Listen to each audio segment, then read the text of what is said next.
안녕하십니까. 신의균의 군사TV 디펜스 브리핑입니다. 오늘도 역시 아주 중요한 군사 안보, 국방, 무기 관련 소식 간추려서 브리핑 해드릴 텐데요. 제가 요즘 계속 어딘가에서 폭발이 일어나고 있는 사고 소식 전해드리고 있는데, 특히 중동 지역에서 많은 폭발이 일어나고 있죠. 그런데 오늘 폭발은 정말 역대급 폭발입니다. 뭐 핵무기가 아닐까 싶을 정도로 어마어마한 폭발이 발생을 했는데, 그게 조금 수상합니다.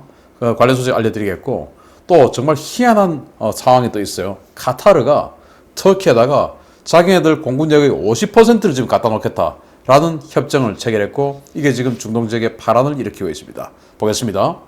중동의 소국 카타르가 터키의 자국군을 장기 주둔시키기 위한 협정을 체결했다는 소식입니다. 그리스가 강력하게 반발하고 있는데, 중동과 동부지중해 지역 안보 정세가 복잡하게 돌아가고 있는 모양새입니다. 카타르 정부가 터키의 자국 공군 핵심 전력을 장기 배치하는 내용을 문자로 하는 안보 협력 협정 내용을 공개하면서 카타르와 터키는 물론 유럽에까지 파문이 확산되고 있다고 현지 언론들이 현지 시각 7일 일제히 보도했습니다.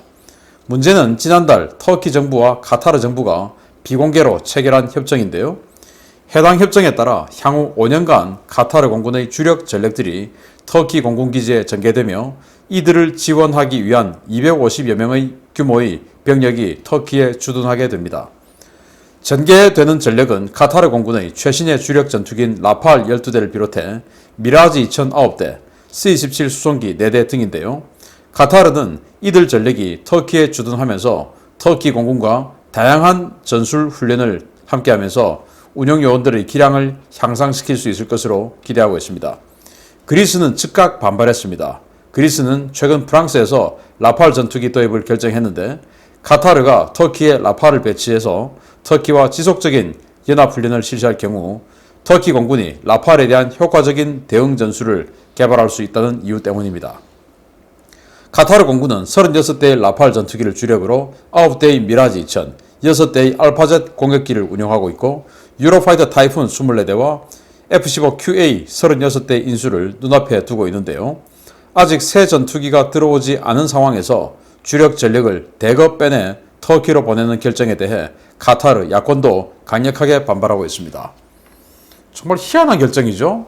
카타르에 라팔 36대, 그리고 미라지 2000 9대 이렇게 있는데, 그 중에서 라팔 12대, 그리고 미라지 2000 9대 전부 이렇게를 지금 5년 동안 터키에 갖다 놓겠다 이겁니다. 그리고 C-17 전략 수송기, 초대형 수송기, 그거 카타르가 8대를 가지고 있는데 그 중에 4대를 또 거기다 갖다 놓겠다 이겁니다.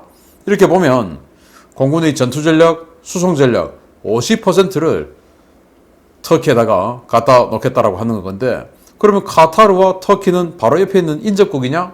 그것도 아니죠. 카타르의 맞은편은 이란입니다. 그 이란의 옆은 이라크고, 그걸 건너야 터키가 있죠. 그런데 지금 카타르는 이란에 대한 안보 위협을 받고 있는 나라 아니겠습니까? 종파가 다르기 때문에. 그리고 카타르는 친미국가고, 또 미 공군기지가 카타르에 있죠. 자, 그런데 최근에 이제 카타르는 사우디아라비아와의 관계 불화를 통해서 지금 이란하고 또 가까워지니까, 그래서 사우디아라비아하고 완전히 그냥 수가 틀어졌고, 그래서 사우디아라비아가 전 중동 지역에서 카타르를 왕따를 시켰죠. 그게 지금 최근에 이제 해소가 되고 있는 상황인데, 터키는 또 지금 이 에르도안 대통령이 내가 이슬람의 술탄이다 이렇게 지금 주장을 하고 있고, 터키 주도의 새로운 중동 질서를 구축하려고 노력하고 있는 그런 상황이죠. 그래서 그런지 카타르가 지금 뭐 사우디하고 관계가 삐걱하면서 또 이란하고는 또 관계를 개선하고 하는 여러 가지 이 복잡한 상황 속에서 이 카타르의 외교적 입지가 굉장히 애매모호했는데, 이걸 이제 터키가 끌어안아 버린 거예요. 그러면서 카타르라는 아주 작은 소국에 있는 이 공군 전력 50%를 터키에 갖다 놔라. 그리고 앞으로 5년 동안 계속 우리 합동훈련하자. 이렇게 된 건데, 이게 마치 싱가포르 공군이 굉장히 탄탄한 공군 전력인데, 그 싱가포르는 도시국가이기 때문에 자신들 영공 내에서 뭐 제대로 된 훈련을 할 수가 없죠. 또 워낙 강력한 큰 무역 국가이기 때문에 비행 물동량도 얼마나 많겠습니까? 항공 소요가. 그래서 그 좁은 공역에서 안 되니까 미국하고 협상해서 괌의 앤더슨 기지, 여기를 훈련기지로 해서 싱가포르의 공군력의 상당 부분을 괌에다 갖다 놓고 여기서 훈련하고 뭐 이런 그 협정을 체결한 거하고 비슷한 내용을 했는데 여기 이제 그리스가 완전히 열받아 버린 거죠. 그리스는 최근에 터키와 유전 때문에 강력하게 충돌을 했는데 여기에 거의 모든 서방 국가들이 터키가 아니고 그리스를 지지했죠. 아마 그리스가 굉장히 많은 이권을 이 유전 이거 해가지고 이권 좀 나눠줄게요 하고 이제 막 지분을 어마어마하게 남발하지 않은 이상 이룰 수는 있을까 싶을 정도인데 뭐 미국, 영국, 프랑스, 이집트 뭐 전부 다 지금 그리스 편인데 그렇게 그 그리스 편을 들다 보니까 프랑스 같은 경우는 그리스에다가 라팔 전투기 공짜로 몇 대 줄게요. 주고 그리고는 그 대가로 또 라팔 전투기를 팔았어요. 그러면 라팔은 스텔스기 이전의 전투기 중에서는 거의 최강급 전투기 아니겠습니까? 그래서 그리스가 와 우리 라팔 도입해서 이제 이 터키 니들 다 죽었어 하고 있는데 카타르의 라팔이 터키에 가서 5년 동안 합동훈련하면 터키 입장에서는 이 라팔에 대한 이 효과적인 공격 전술, 수비 전술, 이 라팔을 완전히 그냥 파괴해버리는 이런 상황이 올 수가 있죠. 그러니까 그리스는 아니 큰 돈 들여서 지금 라팔 도입하는데 카타르 니들 지금 뭐 하는 거야? 이렇게 되어 있거든요. 그런데 중동 지역 얘기가 또 희한한 것이 이렇게 자기네들의 무기를 막 빌려주고 빌려받고 이렇게 해요. 또 이렇게 욕을 하고 있는 이 그리스 같은 경우는 패트리어트 미사일을 사우디에다가 또 빌려줍니다. 아무튼 뭐 이런 희한한 일들이 진행되고 있는 중동 상황 알려드렸고요. 그러면서 정말 무서운 폭발이 있었습니다. 중동에서. 얼마 전에 UAE 인근 해역에서 이스라엘 소유였던 화물선이 이란에 피격당한 사건 전해드린 바 있는데요.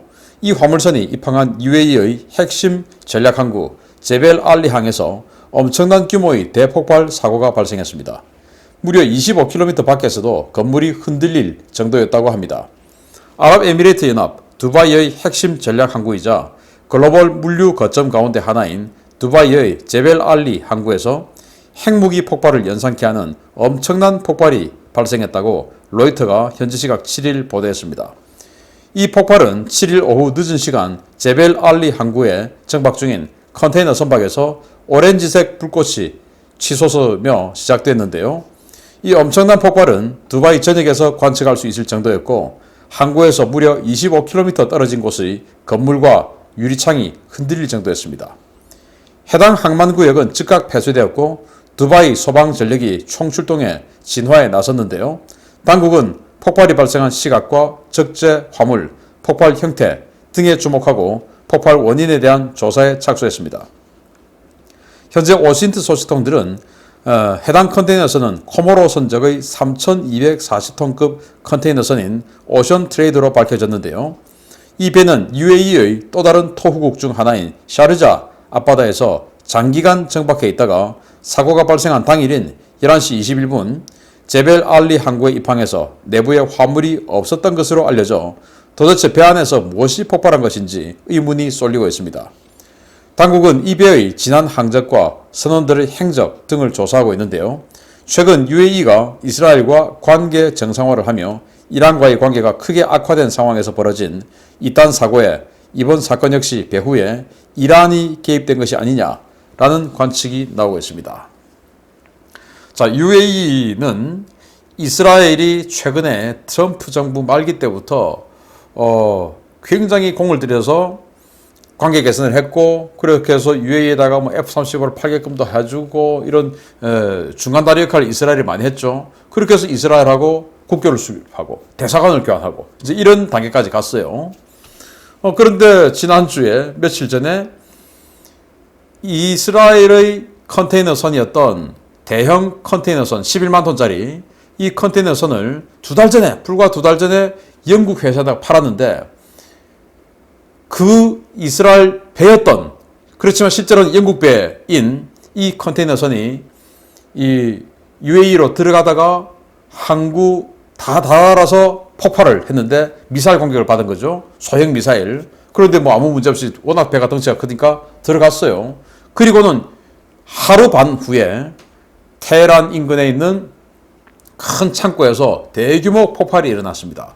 아마 이 컨테이너선이 이스라엘 거라고 오판하고 이란이 공격을 한 것 같은데 여기에 대해서 이스라엘이 보복한 거 아니냐. 이제 이런 기사가 나왔었거든요. 그런데 그렇게 이스라엘이로 의심되는 그런 이 폭발이 테헤란에서 있었는데 그러면 이란은 가만히 있을 거냐? 라고 또 무슨 일이 발생할까 했는데 바로 그 이란의 맞은편에 있는 지금 이스라엘과 관계 개선을 하고 있는 또 지난주에 이 역시 제벨 알리 항으로 들어가던 대형 컨테이너선이 폭발이 일어났던 바로 거기에 정박해 있는 소형 컨테이너선 3,240톤이면 굉장히 작은 컨테이너선이죠. 거기에서 25km 밖에 있는 건물이 창문이 흔들릴 정도의 어마어마한 폭발이 일어났다라는 거 아니겠습니까? 그래서 이게 이란이 일련의 어떤 그 이란 내부에서 있었던 일련의 폭발에 대한 보복이 아니냐 이제 이렇게 분석을 하는데 근데 이상한 게 여기 사진 보시면 이 배예요. 이 배라고 하는데 이 배가 맞다면 여기 지금 이 함교가 지금 있지 않습니까? 3,240톤짜리 같으면 큰 배가 아니거든요. 그런데 25km 밖의 창문도 흔들릴 정도였다면 이 배의 함교 정도는 그냥 흔적도 없이 사라져야 되는 폭발인데 이거 지금 함교가 좀 있어요. 그래서 그러나 이 항구 전체를 부두 전체를 그냥 휩싸고 있는 이 화염 이런 걸 보면 정말 범상치 않은 폭발인 것 같긴 한데 과연 이 폭발의 진위는 뭘까? 라는 의혹이 들기는 합니다. 아무튼 중동 정세가 자꾸 이런 식으로 점점 이제 크게 확산되고 있는데 그냥 여기서 조금 스톱이 되면 어떨까? 라는 인류애적인 차원에서의 걱정을 좀 해봅니다. 아무튼 중동 소식, 위험한 소식 알려드렸습니다. 신인균의 군사TV 구독, 알림, 좋아요 눌러주십시오. 마치겠습니다. 감사합니다.